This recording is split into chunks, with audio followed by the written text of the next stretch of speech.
Anda menyaksikan Breaking News Kompas TV bersama saya Glenis Oktania. Mantan Ketua KPK Firly Bahuri kembali diperiksa Bareskrim Polri. Firly tiba lebih awal dari jadwal yaitu pukul 10 waktu Indonesia Barat. Firly datang lebih awal dari yang telah dijadwalkan yaitu sekitar pukul 9:15. Firly datang ke Bareskrim namun tidak memberikan pernyataan apapun. Lebih lengkap kita sapa jurnalis Kompas TV, Triksi Valencia yang ada di Bareskrim Polri. Triksi, bisa Anda ceritakan bagaimana kedatangan Firly Bahuri tadi?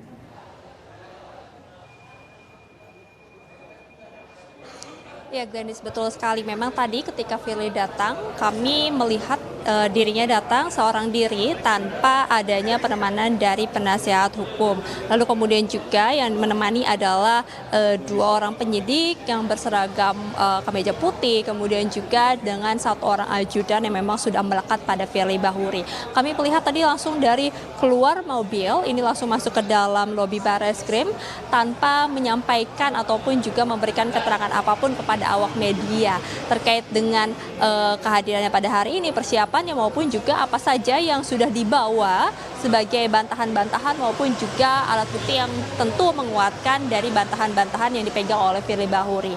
Terkait dengan penasihat hukumnya juga kami tadi mencoba menghubungi beberapa kali apakah memang sudah hadir di tempat ini, namun belum ada keterangan yang disampaikan dari penasihat hukum Firly Bahuri yakni Ian Iskandar maupun juga membalas apakah memang sudah tiba di gedung Bareskrim Mabes Polri. Tapi yang sudah bisa dipastikan Glenis dan juga saudara bahwa tadi Firly sudah hadir memenuhi panggilan pemeriksaan sebagai tersangka yang kedua kalinya untuk memberikan keterangan ke Bareskrim Mabes Polri atau dalam hal ini adalah Direktur Tindak Pidana Korupsi Bareskrim Mabes Polri yang juga bekerja sama dengan Polda Metro Jaya untuk kemudian mengungkap terkait dengan dugaan pemerasan yang dilakukan oleh Ketua KPK nonaktif Firly Bahuri kepada mantan Menteri Pertanian yakni Syahrul Yassin Limpo. Jadi kalau saat ini kita melihat kedatangan Firly yang sudah hadir sekitar pukul 9:13 langsung naik ke atas untuk melakukan pemeriksaan dan kita akan nantikan Glenis dan juga saudara apakah juga pemeriksaan pada hari ini yakni pemeriksaan kedua setelah dirinya ditetapkan sebagai tersangka menjadi pemeriksaan yang panjang juga. Kalau kita melihat pada pemeriksaan pertama setelah dirinya ditetapkan sebagai tersangka setidaknya pemeriksaan dilakukan selama kurang lebih 10 jam. Ada 40 pertanyaan yang dilontarkan untuk kemudian melengkapi, menguatkan konstruksi dari hukum maupun juga dari bukti-bukti yang sudah dikumpulkan, termasuk juga dari keterangan saksi-saksi yang sudah dikumpulkan, baik dari saksi-saksi yang memang melihat secara langsung maupun juga yang berkaitan, termasuk juga dari keterangan para ahli.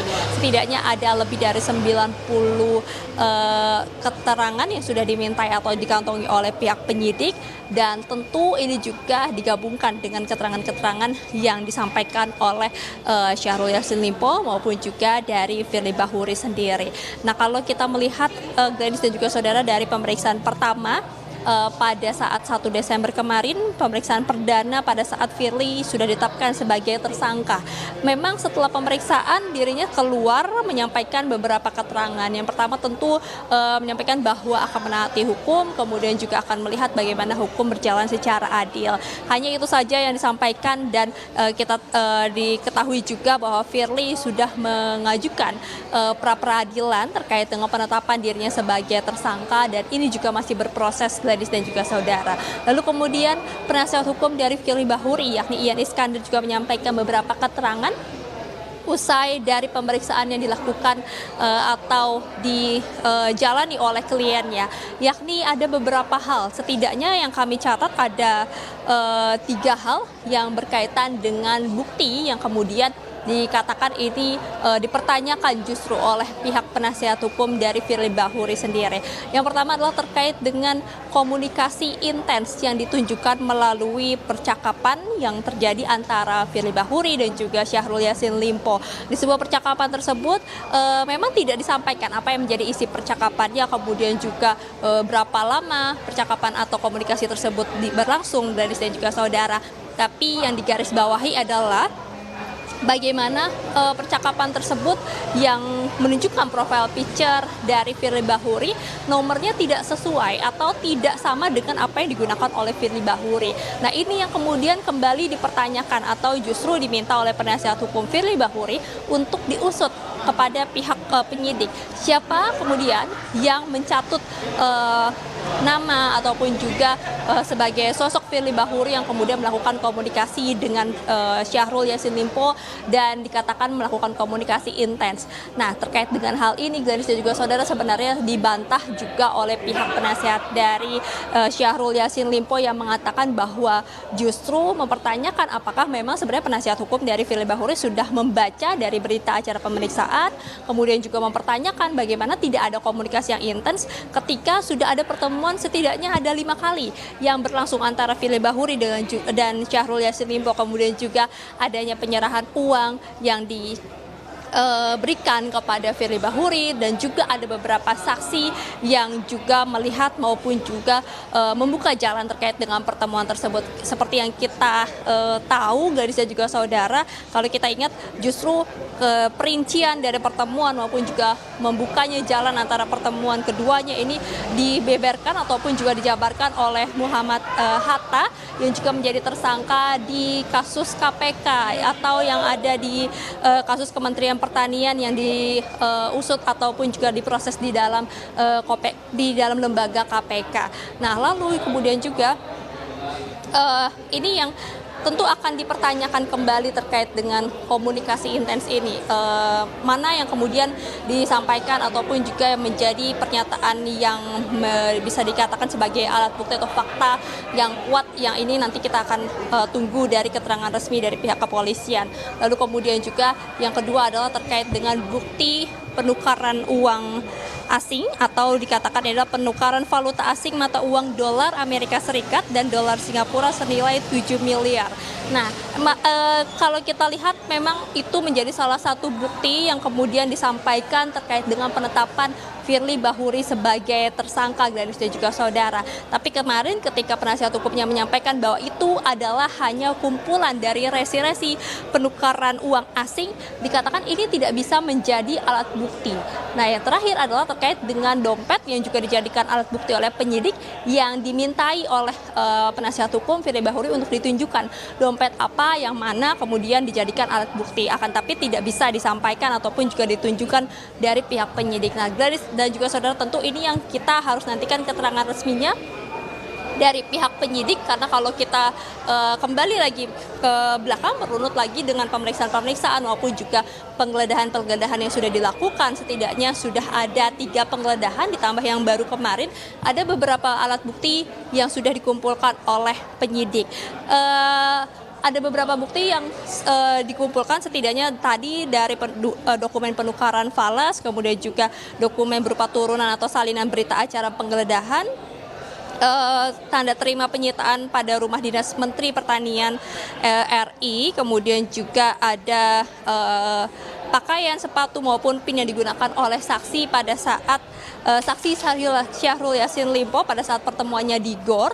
Lalu kemudian juga ada 1 eksternal hard disk atau SSD dari penyerahan KPK berisi turunan ekstraksi data dari barang bukti elektronik yang telah dilakukan penyitaan oleh KPK RI. Lalu kemudian juga ada ikhtisar LHKPN atas nama Firly Bahuri, ponsel sebanyak 21 unit, akun email sebanyak 17 akun, flash disk sebanyak 4 unit, 2 unit kendaraan roda 4, 3 e-money, remote keyless bertuliskan Land Cruiser, 1 buah dompet yang bertuliskan Lady American USA berwarna coklat yang berisikan Holiday Gateway voucher Rp100.000, serta 1 buah anak kunci gembok dan gantungan kunci berwarna kuning bertuliskan KPK. Nah, terkait dengan pemeriksaan pada hari ini, Gladys dan juga saudara, apakah ada kemungkinan alat-alat bukti baru lagi yang ditambahkan? Karena kalau kita melihat kemarin baru saja penyidik Polda Metro Jaya ini juga melakukan penggeledahan di salah satu rumah ataupun juga kediaman milik Firly Bahuri yang ada di Dharma Wangsa, Jakarta Selatan. Dari penggeledahan yang berlangsung selama kurang lebih 3 jam tersebut tidak atau belum ada rincian detail-detail terkait dengan penggeledahannya, apa saja barang-barang yang kemudian sudah dibawa ataupun juga ditemukan, atau apa saja fakta-fakta yang baru yang kemudian dikantongi oleh penyidik usai dari melakukan penggeledahan di kediaman Firly Bahuri yang ada di kawasan Dharma Wangsa, Jakarta Selatan tersebut, yang juga prosesnya ini berlangsung secara bersamaan pada saat Firly Bahuri dilakukan pemeriksaan atau memberikan keterangan ke Dewan Pengawas KPK pada hari Selasa kemarin. Nah, pada saat pemeriksaan selesai, memang Firly yang juga ditanya terkait dengan penggeledahan kediamannya tersebut juga tidak memberikan keterangan ataupun juga pernyataan apapun terkait dengan penggeledahan yang dilakukan. Dan kalau kita ingat, terhadap 2 rumah atau kediaman yang sudah dilakukan penggeledahan seperti di Bekasi dan juga di Kertanegara, ini juga sudah dilakukan maksud kami ini juga sudah ada beberapa barang yang kemudian dibawa oleh penyidik. Nah, Gladys, ini yang tentu kita akan nantikan bersama, apakah memang ada alat bukti baru, fakta-fakta baru yang kemudian bisa memperkuat dugaan ataupun juga pernyataan dari pihak penyidik untuk kemudian sudah menetapkan Firly Bahuri sebagai tersangka dalam dugaan kasus pemerasan terhadap mantan Menteri Pertanian yakni Syahrul Yassin Limpo. Tapi Gladys dan juga saudara, yang perlu dicermati ataupun juga di-highlight adalah selain pada hari ini pemeriksaan kedua usai Firly Bahuri ditetapkan sebagai tersangka adalah kapan kemudian Firly Bahuri dilakukan penahanan. Karena kita tahu ini sudah ditetapkan sebagai tersangka, ini kemudian juga menjadi pemeriksaan keduanya setelah statusnya sebagai tersangka, dan juga sudah ada pencekalan terhadap Firly Bahuri untuk tidak keluar negeri selama 20 hari, yang berarti itu akan habis pada 12 Desember nanti, dari saya juga saudara. Nah, ini yang tentu kita akan nantikan bersama bagaimana keterangan ataupun juga sikap dari pihak penyidik Barreskrim Mabes Polri maupun juga dari Polda Metro Jaya terkait dengan penahanan terhadap Ketua KPK nonaktif Firly Bahuri yang juga sudah ditetapkan sebagai tersangka sampai saat ini. Glenis.